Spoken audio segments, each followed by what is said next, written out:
মাত্র 5.7 মাত্রার ভূমিকম্পে বাংলাদেশে বহু বিল্ডিং কেঁপে উঠেছে। মানুষ আতঙ্কে রাস্তায় নেমে এসেছে। একবার ভাবুন তো, যদি 9 মাত্রা ভয়াবহ ভূমিকম্প হয় তাহলে কি হবে আমাদের দেশের? এক মুহূর্তের জন্য চোখ বন্ধ করুন। রাস্তা ভেঙে 2 ভাগ হয়ে গেছে, বিল্ডিং ক্র্যাক হয়ে ধসে পড়েছে একের পর এক। ফোন নেই, ইন্টারনেট নেই, বিদ্যুৎ নেই। চিৎকার করছে চারিদিকে। কারো সন্তান নেই পাশে, কারো বাবা মা আটকে আছে ভেঙে পড়া ভবনে। মা তার সন্তানকে ধরতে পারছে না। ভাই ডেকে যাচ্ছে, আমাকে কেউ বাঁচাও। কিন্তু কিন্তু তখন কেউ আর কারো পাশে পৌঁছাতে পারবে না। রাসূল সাল্লাল্লাহু আলাইহি ওয়াসাল্লাম বলেছেন, যখন মানুষের জুলুম বেড়ে যাবে, পৃথিবী তখন কাঁপবে তার গোনায় ভারী হয়ে।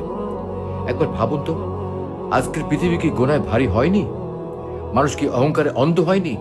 আমরা কি আল্লাহর কাছে ফিরে যাওয়া ভুলে যাইনি? ইতিহাস বলে 8 থেকে 9 মাত্রার ভূমিকম্পে সম্পূর্ণ দেশ বদলে যায়, মানচিত্র পর্যন্ত পরিবর্তন হয়ে যেতে পারে। কিন্তু কোরআন আরো বড় কথা বলে, কিয়ামতের দিন এই পৃথিবী শুধু কাঁপবে না, এটি গুঁড়ো হয়ে যাবে ধুলায়। তাহলে কি আমরা প্রস্তুত আছি? বাড়িতে জরুরি ব্যাগ আছে? প্রাথমিক চিকিৎসা, পানি, টর্চ লাইট কিছু কি প্রস্তুত?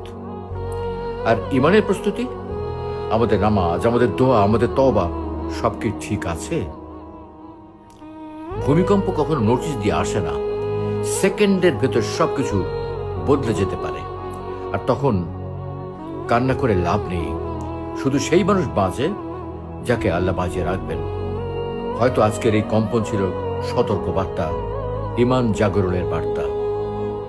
এখনই শেয়ার করুন। হয়তো এই ভিডিওর মাধ্যমে কেউ তওবা করবে, কেউ নামাজে ফিরে আসবে, আর বেঁচে যাবে অসংখ্য প্রাণ। আল্লাহ আমাদের সবাইকে হেফাজত করুন। আমিন।